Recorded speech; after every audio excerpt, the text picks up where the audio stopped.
Hara Hara Shankara Jaya Jaya Shankara Hara Hara Shankara Jaya Jaya Shankara Hara Hara Shankara Jaya Jaya Shankara Hara Hara Shankara Jaya Jaya Shankara Hara Hara Shankara Jaya Jaya Shankara Hara Hara Shankara Hara Hara Shankara Jaya Jaya Shankara Hara Hara Shankara Jaya Jaya Shankara Jaya Jaya Shankara Hara Hara Shankara Jaya Jaya Shankara. Volume 1, Part 10, Chapter 14. Murugan's Avataram Incarnation in Tamil Nadu. People of the present times have great attachment to certain new ideas. Because of that, they should not think that those who lived in olden times should be shown as if they also had the same ideas and change their opinions. Let those who like the new doctrine have it. But new opinion is Murugan is not in the Vedic religion. He belongs exclusively to Tamil Nadu and that originally he was here. Tirumurugattupade, a book of the Sangam age, says of Murugan, who is in Tiruparankundram, that he is the deity worshipped by the Brahmins who perform yagnas. Jnana Sambandar, who is the incarnation of Murugan, says that he had come only to nurture the Vedas. Sambandar described the Jains as great sinners who do not follow the Vedas. He vanquished the Jains and established the Vedic way of life, and he had incarnated for this purpose only. The proof for the fact that he was the son of Ambar is that he had drunk her milk. Because it was his goal to ensure that Brahmanyam, Vaidika Dharma, survived, that he finally defeated the Jains with his Devaram song, starting with Varga and Danar, Long Live the Brahmins. I shall narrate that story. The Jains were not satisfied that he had defeated them by intellectual debate.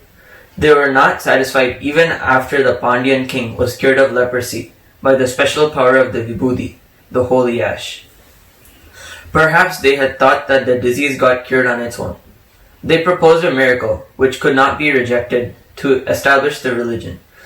They proposed Analvadam and Punalvadam, debate by fire and debate by running water.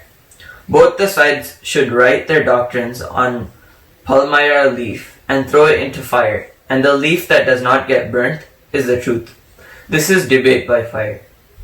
Both the sides should throw their leaves into running water in a river. What is contained in the leaf that goes against the current is the truth. This is debate by water.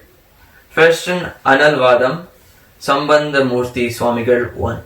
Then came Punalvadam. It is said that the Jains wrote Viprakshayam on the leaf and dropped into the running water in the river. Viprakshayam means the Brahmin, you perish. It is said that the Jains wrote like this because they were opposed to the Vedic yagnas, and they were great preachers of ahimsa and threw the leaf into the flood. It got drowned. Then Sambandar wrote a Devaram and dropped the leaf into the flood. That leaf moved in a grand manner against the current. The Pandyan king's minister, by name Kulachirayar, got onto a horse and rode on the banks of the river along the direction in which the leaf was moving.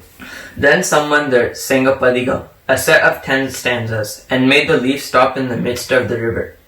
Kulachirayar, with great joy, took it and brought it to the bank. That place is called Tiruvedagam, the place where the aid, leaf, was brought. This was Sambandar's final victory. What had Sambandha Murthy Swamigal written in the leaf that went against the current? That Devaram song starts with Varga and Danar, Long Live the Brahmins. Sambandar had no doubt whatever that only if Vedas survive, Brahmanyan survives, it is good for the prosperity of the world. From this it is clear that he had expressed without any hesitation that the purpose of his birth, the mission of his life, was to help in this. In the modern days, some people may not like this opinion, but that Sambandha Murthy Swamigal was firm in this cannot be disputed. That is alright, but will a great person, Mahan, think that only a group of people who study the Vedas and perform yajna should prosper? Great men always think that all people, all beings should be well. The song I referred to above, he ends with the words, Vayagam tuyat tirkave, in order to end the sufferings of the world. The benediction, Lokas Samasta Sukhino Bhavantu, has come like this with all grace from the Tamar child. Alright, when we talk of the world, does it not include all people and all beings? If so, when the sufferings of the world are removed, the Brahmins will also automatically prosper. Why should they be mentioned first as Andanar Varga, as if they are not part of the world? Is it because Sambandhamurti was born a Brahmin, he had a special affection for Brahmins? It is not fair at all to suggest that a great man had such petty considerations.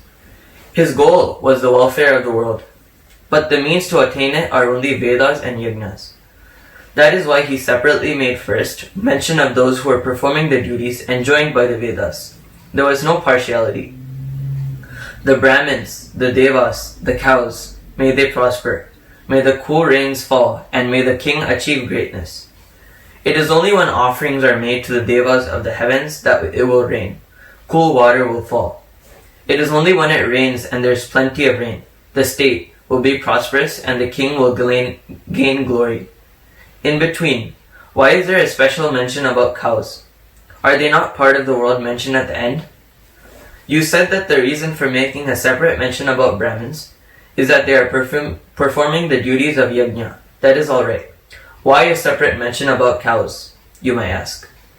Just as mention has been made of the Brahmins who, for the good of the world, live with extraordinary disciplines and restrictions, and recite the Vedas and make the offering at the yajna. A special mention has been made of the cow, which gives not only milk and ghee to be offered at the yajna, but also the dung to be used as fuel. Therefore, it is not out of partiality that only these two should be well. Because of help rendered for yajnas, which are performed for ending the sufferings of the world, that he wished them well separately. He wished the Brahmins well only for the reason that they performed the duties for the welfare of the world. To those who have given up those duties, those good wishes do not apply. I have also not come with brief on their behalf.